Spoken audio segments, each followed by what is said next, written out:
Hi everyone, this is Hana, and welcome back to my island. Not too long ago, Meryl Streep and Anne Hathaway came to Korea. They threw a massive movie promo event. Why? Because the sequel, The Devil Wears Prada 2, is premiering here in South Korea first. It has been 20 years since the original. These days, Korea is a huge test market for the world. But after this event, the movie's new trailer caused a huge controversy. If you watch my channel, you know I care deeply about this topic. So today, I want to talk about something I have thought about for a long time. Racism and white supremacy. So, should we get started? Early this April, the Korean movie industry was very excited. Ahead of the global premiere on April 29th, the stars came to Korea. It showed that Hollywood sees Asia as a huge, attractive market. But the party mood didn't last long. A new character in the trailer started a big debate. Yeah, so I'm looking around for the apartment. Okay, very much. Are you Andy? Yes. Hi, I'm Jin Chao. I'm your new assistant. Cool, I was Hi. wondering about that. Nice to meet you. I was an intern this morning, but when a desk opens up, the interns get a chance to interview. And guess what? Nobody wanted to work in your department because it's not actual fashion. So I just got it. Isn't that cool? Very. You don't want me. No, I didn't say that. If you don't want me, you can interview someone else. That's totally fine. I did go to Yale, 3.86 GPA, lead soprano of the Whiff and Poofs, and my ACT score was 36 on the very first try, but No, you seem great. I'm happy to have you. Great. Okay, great. Okay. The new Chinese American secretary is named Jin Chao. Many people pointed out that it sounds way too much like Ching Chong, a racist slur against Asians. When I lived in Mexico, a lot of locals would yell Ching Chong at me on the street. They would even pull their eyes back. It wasn't just offensive, it was genuinely scary. But the biggest problem is how she looks and acts in the movie. To understand this, we need to get our terms straight first. When we only talk about anti-Asia racism, we are only looking at the victim. It hides the attacker. The real issue is the white supremacy. This is the deep system that creates the hate. It is how they keep their power. We often mix up racism and white supremacy, but they are very different. Racism is the result. It is the bad treatment we see every day. White supremacy is the root. It is the belief that white culture is the perfect standard. They try to control media and society to build a pyramid of power. So white supremacy is the engine. It constantly produces the racism we face. Think about it. The Devil Wears Prada, this movie is all about high fashion. Yet, only the Asian secretary wears the thick glasses and an ugly plaid shirt. She just reads off her amazing resume. A Yale degree, a 3.86 GPA, and a perfect ACT score. But she has no social skills. She has no style or artistic sense. They painted her as a total nerd. The filmmakers probably thought this was smart. They gave her elite status to say, look, we are not racist. But audiences, especially like me, Asian, we can see right through this. This is just a cheap trick. We call it tokenism. Putting ugly glasses on an Asian character has nothing to do with reality. To me, it looks like a sick defense mechanism. It feels like white elites always need to be the most stylish people in the room. That is the only way they feel safe. They use the media to create images of inferior minorities. This is how they protect their power. It is a very careful display of white supremacy. Today, Asia drives the global luxury fashion industry. Many Asian celebrities are global ambassadors for top luxury brands. East Asia's buying power passed the West a long time ago. Fashion movie like this should know this. Sticking to old stereotypes is a huge contradiction. The filmmakers definitely know this. Yet they proudly did a massive promotion in Korea. At the same time, their movie shows outdated prejudice against Asian. This is pure arrogance. This white supremacy is not an accident. Its roots go deep. It goes back to the 15th century. It comes from colonialism, imperialism, and the slave trade. To steal land and exploit labor, they needed an excuse. They said, "We are civilized and you are inferior and must be ruled." So racism is not just a disliking someone. It was designed to justify economic exploitation. Back in the late 1800s and early 1900s, when movies were first made, white Westerners had all the cameras and the money. They already controlled the world. They took their idea of the superior white and inferior other and put it on screen. Of course, movies did not create discrimination, but they definitely normalized it. They created stereotypes and mass-produced them. They turned Asians into nerds or funny human calculators. Black people were shown as dangerous. Latinos were put in lower classes. These old prejudices are still alive in 2026. Did you see Noah Baumbach's new movie J. Kelly last year? In it, a team member tracks a credit card to find J. Kelly's daughter. This character is an Asian woman. She is great at tech, but she looks like a complete nerd. The movie The Big Short in 2015 did the same thing. The main character introduces his Asian math guy. He says the guy won a math competition in China and speaks no English. My math specialist, look at him. You notice anything different about him? Look at his face. Look at his eyes. I'll give you a hint. His name's Yang. He won a national math competition in China. He doesn't even speak English. Yeah, I'm sure of the math. Actually, my name's Jiang, and I do speak English. Jared likes to say I don't because he thinks it makes me seem more authentic. And I got second in that national math competition. Even the Marvel movies do this. In Spider-Man Homecoming, Peter Parker's best friend is Ned. Ned is the classic Asian tech nerd. He literally calls himself the guy in the chair. The white hero goes out to save the world. The Asian friend stays safe in a room and hacks computers. In Mean Girl from 2004, the cafeteria literally has a table for Asian nerds. Where you sit in the cafeteria is crucial because you got everybody there. You got your freshmen, ROTC guys, preps, JV jocks, Asian nerds. In Pitch Perfect from 2012, the Asian girl Lily is weird and awkward. She is used as a joke. There are so many more examples. In the classic Breakfast at Tiffany's, Mickey Rooney played an Asian man. He wore fake buck teeth and thick glasses. This was the start of the Asian nerd stereotype. In the 1980s hit 16 Candles, Long Dok Dong appears with a gong sound. He locked in the image of the weird Asian exchange student. Hollywood has always treated Asian this way. They are not real people with depth. They are just the tech nerds or calculators for the white elite. Over time, these movie stereotypes become our common sense. People in power control the media. They make their biased worldview look like the truth. As a result, audiences learn these movies as reality. Do you remember that famous BBC Live interview from 2017? Argue that this is a triumph of democracy. Scandals happen all the time. The question is, how do democracies respond to those scandals?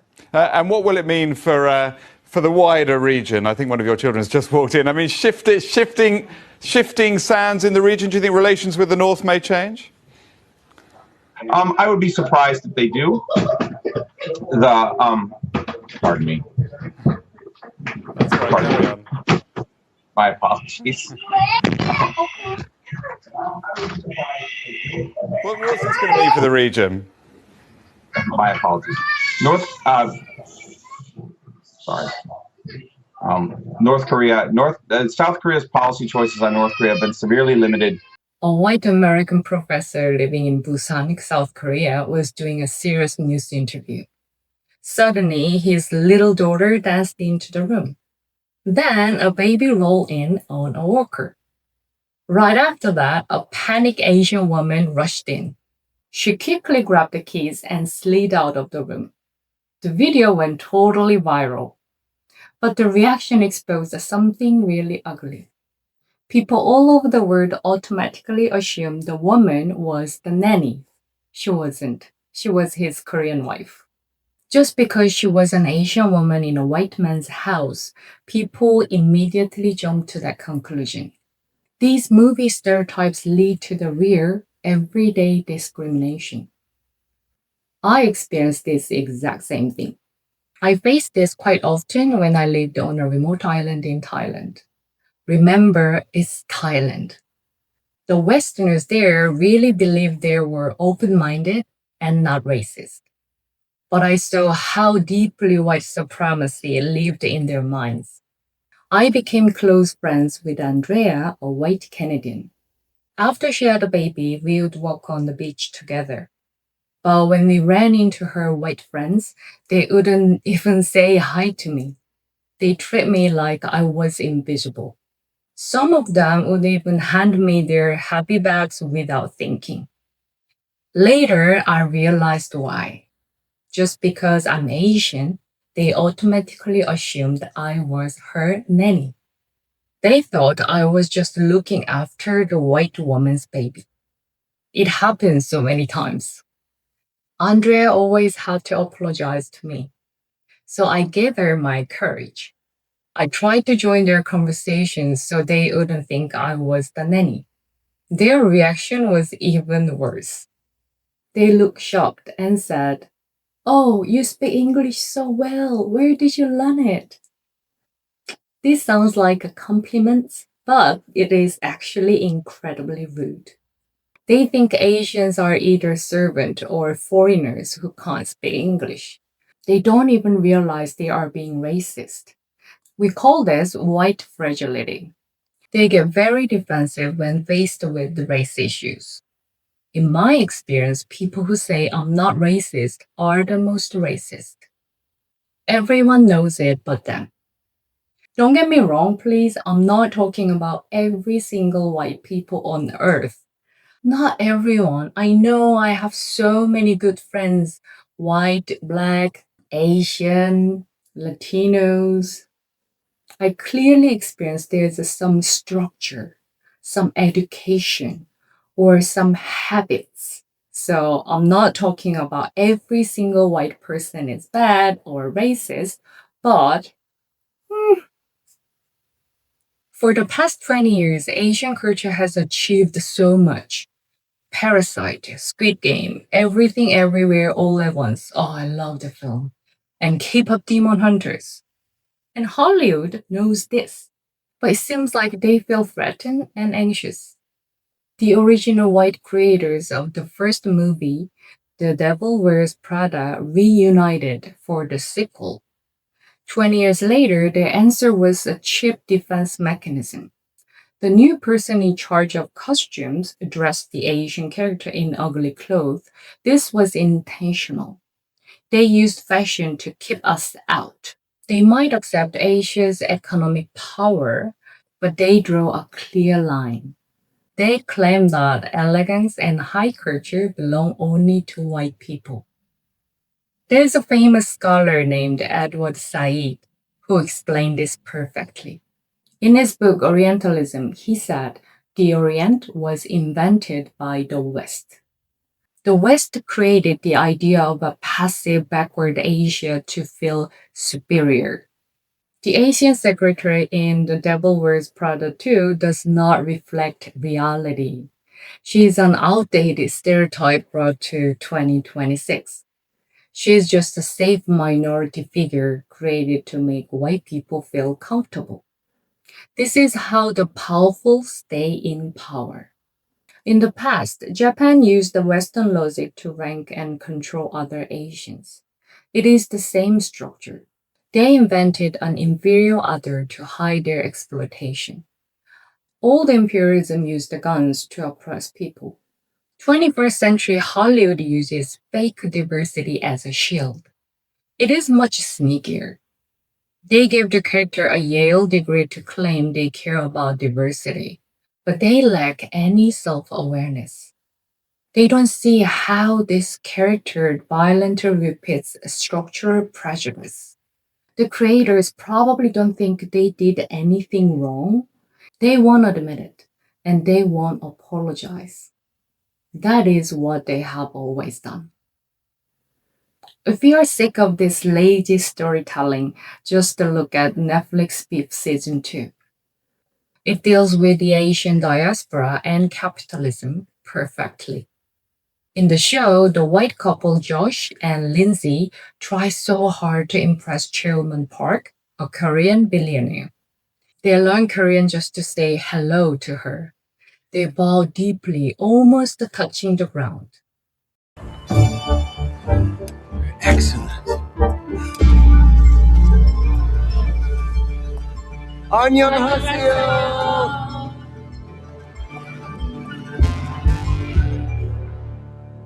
They pretend to respect Korean culture, but really they are just bowing to her massive wealth.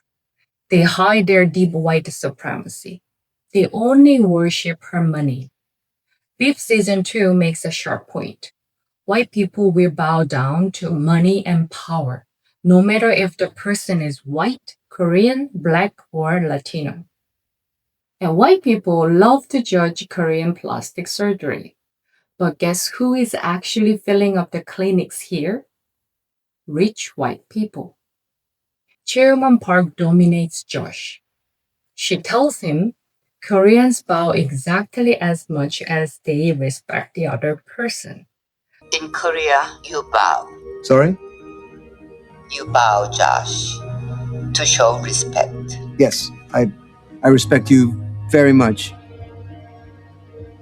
Lower the bow, bigger the respect. Got it. Yes, Lower. of course. Be on your best behavior, or you are done. From now on, I tell you what to do, and you do it. No questions. Okay? This shows a total power flip. She uses Korean manners as a weapon. In this moment, the strong shell of white supremacy completely crumbles before the power of capitalism. Later, Josh talks to a Korean bodyguard like a baby. He assumes the bodyguard can't speak English. But the bodyguard snaps back in perfect English. Meet, Park, me, together. You better start talking normally or I'll beat the shit out of you. Oh, well, apologies. I'd like a meeting with the chairwoman. Yeah, fucking gather that. It is an amazing, satisfying scene. It shatters the old prejudice that Asians are submissive and bad at English. Just one line destroys that subtle racism. Beef 2 exposes the real structural problems of race, class, and capitalism. White supremacy started from pure greed. It was planted in our minds through Hollywood movies. It is a scar of violence. The ugly past is still here in the 21st century. Hollywood doesn't just mirror this violence. They package it as entertainment and copy it endlessly. They are basically acting like partners in crime. Ranking races has one goal. It is not because the other person is actually inferior. It is a cowardly excuse. They made it up to justify their control and protect their power. I know some people say they are not offended by the Prada 2 trailer. They think people are overreacting. But this is not just about personal feelings. This is a very old structural problem. These quiet stereotypes definitely affect our daily lives. I experience myself. Even today, there are famous restaurants in Paris that ignore Asian customers for hours. Do you know what Korean tourists do? They share a list of these rude cafes in Paris. They go in, sit for 2 hours to rest their legs, and say, "Awesome! We didn't even have to order anything." The Devil Wears Prada too wants Asian money, but tramples on our identity. It is a deceptive attitude. In 2026, we don't need an outdated fashion show stuck in the past. We need to see the real power flip created by shifting wealth and authority. Today's audiences and Asians refuse to be passive. We will not stay in the box the Western media made for us. We actively criticize this arrogant framing. We demand real stories that treat us with the respect we deserve. Yeah, so I'm gonna wrap the apartment. Thank you very much. Are you Andy? Yes. Hi, I'm Jin Chow. I'm your new assistant. Cool, I was Hi. wondering about that. Nice to meet you. I was an intern this morning, but when a desk opens up, the interns get a chance to interview. And guess what? Nobody wanted to work in your department because it's not actual fashion. So I just got it. Isn't that cool? Very. You don't want me. No, I didn't say that. If you don't want me, you can interview someone else. That's totally fine. I did go to Yale, 3.86 GPA, lead soprano of the Whiff and Poofs, and my ACT score was 36 on the very first try, but... No, you seem great. I'm happy to have you. Great. Okay, great. Okay. Alright, this has been Hana's Island. If you like my video, please support me by hitting like and subscribe. And leave your thoughts in the comments. I will meet you here again next time. Until then, rest peacefully on an island that perfectly fits your own latitude. Take care. Bye.